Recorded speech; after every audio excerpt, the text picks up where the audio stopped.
Hello bachcho, let's see this question. So the question says two masses m1 m2 which are connected with a light string are placed over a frictionless pulley. This setup is placed over a weighing machine as shown.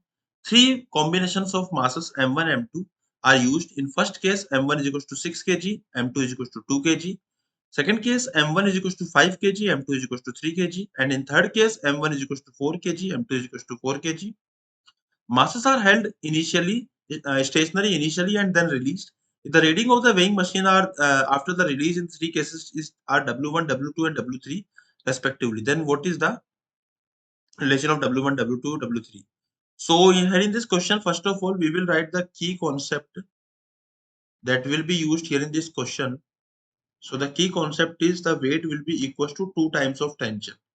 Because अगर हम यहाँ पे देखें इसमें तो यहाँ पे tension T लग रहा है, यहाँ पे टेंशन T लग रहा है एंड यही हमारे वेइंग मशीन के वेट को बैलेंस करेगा. ओके मतलब वेइंग मशीन में रीडिंग आएगी उसको बैलेंस करेगा.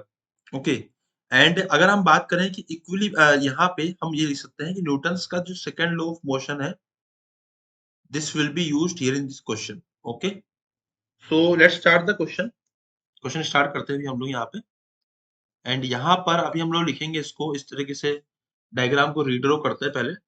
तो ये डायग्राम मैंने यहाँ बनाया है and this is mass m1. Okay, and this is mass m2. So यहाँ पर नीचे की तरफ लगेगा m1g और यहाँ लगेगा नीचे की तरफ m2g. टेंशन ऊपर T लगेगा एंड यहाँ पे T लगेगा. तो अगर मैं इसको सोल्व करूं तो हम लोग बस मान लेते हैं कि जो हमारा m1 है पहले केस में 6 kg आ रहा था एंड 2 kg आ रहा था, फिर सेकंड केस में 5 kg 3 kg and 4 kg 4 kg. तो मैं मान लेता हूँ कि जो मेरा m1 है वो एक्सेलरेशन कुछ इस तरफ आएगा. अज्यूम कर लेते हैं हम लोग. सो अगर मैं इक्वेशंस यहाँ पे लिखूंगा पहले वाले केस में तो इक्वेशन आएगी m1 into g minus t.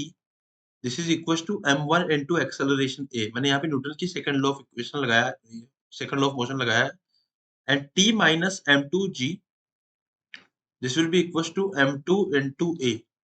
ये हो जाएगी हमारी सेकंड इक्वेशन. दोनों को ऐड कर देंगे हम लोग. तो यहाँ से जो एक्सेलरेशन की वैल्यू आएगी it is m1 minus m2 into g divided by m1 plus m2. Okay इसको सोल्व करने पे हमारा एक्सेलरेशन आ रहा है. अगर मैं टेंशन की बात करूं तो टेंशन की जो वैल्यू आएगी it is m2 into a plus m2 into g. सो यहाँ हम लोग पुट करेंगे values. So what the acceleration की वैल्यू हम यहाँ पुट कर देंगे. सो m2 into एक्सेलरेशन की वैल्यू जाएगी m1 minus m2. Okay and divide कर देंगे इसको हम लोग m1 plus m2 से multiply by g plus m2g. इसको जब हम सोल्व करेंगे यहाँ पे तो यहाँ पे जो वैल्यू आ रही है वो आ रही है m2 हमारा यहाँ पे. अगर मैं m2g कॉमन ले लेता हूँ यहाँ से. ओके m2g मैंने पूरा कॉमन ले लिया यहाँ से तो ये बचेगा m1 माइनस m2 एंड ये बचेगा m1 प्लस m2. तो ये कैंसिल आउट हो जाएगा. ऊपर रह जाएगा m1 divided by m1 plus m2. और यहाँ पर एक और टर्म आएगा जिसको मैं यहाँ पे दोबारा से लिख देता हूँ. यहाँ पे एक और टर्म आएगा एंड उसकी वैल्यू रहेगी this will be equals to 2 times of m1 into m2g by m1 plus m2. तो ये मेरा टेंशन आ गया है पहले केस में ना.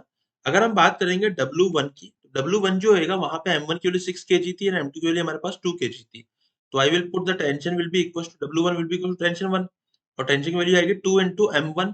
तो m1 की वैल्यू आएगी 6 into m2 की जो वैल्यू आएगी वो आएगी 2 into g divided by m1 plus m2. तो आ जाएगा मेरे पास में 8.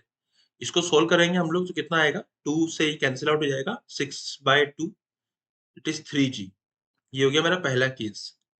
अगर मैं बात करूं W2 की तो W2 आएगा मेरा 2m1 m2g by m1 plus m2. सो यहाँ पे W2 के केस में m1 की वैल्यू जाएगी हमारे पास में 5 multiply by 3 into g divide by दोनों का सम कर देंगे m1 plus m2 हो जाएगा 8. ओके एंड इसको हम सोल्व करेंगे तो इसकी जो वैल्यू आएगी इट इज 15/4 into g. ये हो गया सेकंड केस. एंड W3 की जो वैल्यू आएगी उसमें 4 4 है तो 2 multiply by 4 into 4 divided by 4 + 4 8 हो जाएगा इनटू जी। ओके, सो इसमें भी ये कैंसिल आउट हो जाएगा यहाँ से, है ना? पूरा कैंसिल आउट हो जाएगा, ये बचेगा 4G ओनली। तो मुझे बस देखना है यहाँ पे सबसे सबसे ज़्यादा वैल्यू किसकी आ रही है एंड उसके बाद सबसे कम वैल्यू किसकी है। तो अगर हम इसको देखें ध्यान से यहाँ पर, तो इसमें हम देख सकते हैं कि जो सबसे ज़्यादा वैल्यू आ रही है वो 4G की आ रही है एंड हमारा 14/4 की जो वैल्यू आएगी, 14/4 की जो वैल्यू आएगी वो आ जाएगी 14 divide by 4 will be equal to 3.75। तो सबसे ज़्यादा जो वैल्यू है वो है W3 की, उसके बाद W2 की एंड सबसे कम है W1 की।